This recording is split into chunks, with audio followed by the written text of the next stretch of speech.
I was told again and again that I didn't belong. So when I got married, I stopped asking for permission.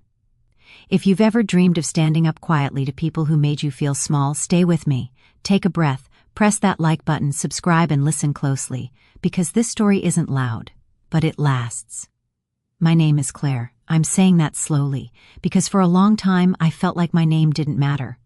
I'm not someone who enjoys conflict. I don't raise my voice. I don't slam doors or throw words like knives. I've always believed that kindness could fix almost anything. Maybe that's why this hurts so much. I grew up believing family was everything. You show up, you forgive. You stay, even when it's uncomfortable. So when I met the man who would become my husband, I truly believed I was finally stepping into the family I had always dreamed of. At first, everything felt gentle, safe. He listened when I spoke. He noticed small things, like how I stirred my tea too slowly, or how I always apologized even when I didn't need to. When he asked me to meet his family, I was nervous but hopeful. I remember standing in front of the mirror that day, fixing my hair again and again. I remember practicing my smile, telling myself, just be kind. That's enough. I didn't know then that kindness wouldn't be enough for them. I didn't know that silence can hurt more than harsh words. I didn't know how many times I would hear the phrase, "It's better if you don't come." And I certainly didn't know that one day, the quietest decision of my life would be the most powerful one. Back then I still believed if I tried harder, I'd be welcomed. I believed patience would open doors. I believed love could soften anyone. But this story isn't about what I believed then. It's about what I learned. After that first meeting, I told myself not to overthink it. Some families are warm right away. Others take time. Daniel's family was quiet, not rude, just distant. When we visited his parents' house, I noticed how the air felt heavier than it should have. His mother spoke to Daniel, not to me. His sister scrolled on her phone, barely lifting her eyes. His father stayed in his chair, the television louder than the room needed. I smiled anyway. I always smiled. I offered to help in the kitchen. His mother said, "No, that's fine," without turning around. I stood there for a second, unsure where to put my hands, then sat back down. On the drive home, Daniel asked, "Did you have a good time?" I said yes, not because it was true, but because I didn't want to sound ungrateful. Weeks passed like that. Family dinners happened. I wasn't invited. Birthday celebrations came and went. I heard about them later. Sometimes Daniel would come home with leftovers wrapped in foil. He'd place them in the fridge quietly, like he didn't want the food to speak for him. I never asked why I wasn't there. I was afraid of the answer. When holidays came, things became clearer.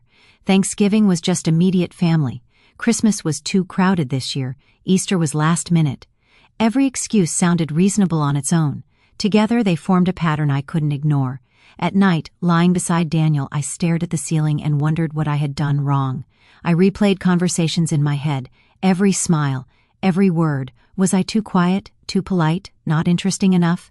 Daniel loved me. I never doubted that. But love can feel lonely when it's not supported. One evening, I finally asked, "Do they not like me?" He hesitated, just for a moment. "They're just traditional," he said. I nodded, even though I didn't understand what that meant. Traditional about what? About kindness, about welcoming someone who loved their son. I wanted to belong, not to replace anyone, not to take space that wasn't mine, just to sit at the table, just to be seen. At that point, I still believed effort would NGE things. I believed showing up quietly would earn me a place. I didn't know yet that some doors stay closed no matter how softly you knock. The first time it was said out loud, we were standing in the kitchen. Daniel had just come home from a family gathering. I could smell someone else's cooking on his jacket, garlic and something sweet. I asked, "How was it?" He didn't answer right away. He opened the fridge, closed it, then leaned against the counter, like he needed support. "They think it's better if you don't come to these things," he said. I laughed, not because it was funny, but because my mind couldn't catch up. "Better for who?" I asked gently. He rubbed his face. "For everyone," he said. That night I washed dishes slowly, letting the water run longer than needed. The sound helped me think. After that, the words became more familiar. "Mom says it might be awkward. My sister thinks it's not the right time. They just want to keep things simple." Each sentence landed softly, but together they pressed down on my chest. I stopped asking about events. I stopped checking calendars. Daniel would leave for birthdays and return with tired eyes. Sometimes he brought flowers, sometimes apologies. I tried to explain, he'd say. I nodded. Inside, something small kept breaking. One afternoon I ran into his aunt at the grocery store. She smiled warmly and said, "We missed you at the barbecue." I stood there frozen. "I didn't know there was one," I said. Her smile faded. "Oh," she said quietly. That was when I realized not everyone knew. The exclusion was selective, careful. At home that evening I asked Daniel, "Do they tell people I choose not to come?" He didn't deny it. That hurt more than being left out, because it meant my absence was being explained without my voice. I began to feel like a shadow, present in stories, missing in rooms. Sometimes late at night Daniel would hold my hand and say, "This will get better." I wanted to believe him, but with every invitation that didn't come, with every chair left empty, hope grew quieter.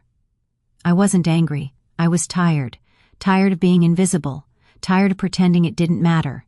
And slowly, without realizing it, I stopped trying to earn a place that was never offered. The turning point didn't come with a fight. There was no shouting, no slammed doors. It came on a quiet evening when I was already tired. Daniel and I were sitting on the couch.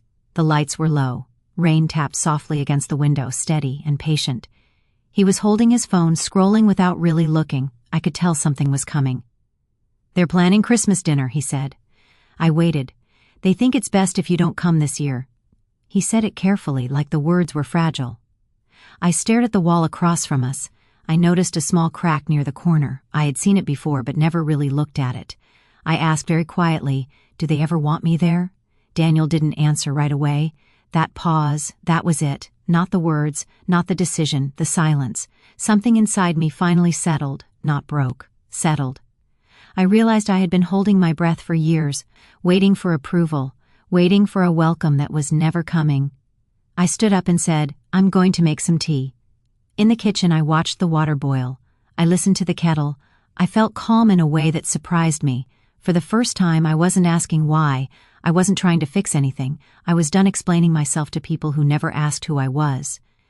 That night, lying in bed, I made a promise to myself I wouldn't chase acceptance anymore. I wouldn't shrink to fit into rooms that didn't want me. A few months later, Daniel proposed. He was nervous. His hands were shaking. I said yes, because I loved him, but I also knew something he didn't yet understand. This next chapter would be different. I wasn't planning revenge. I wasn't angry. I was simply done begging.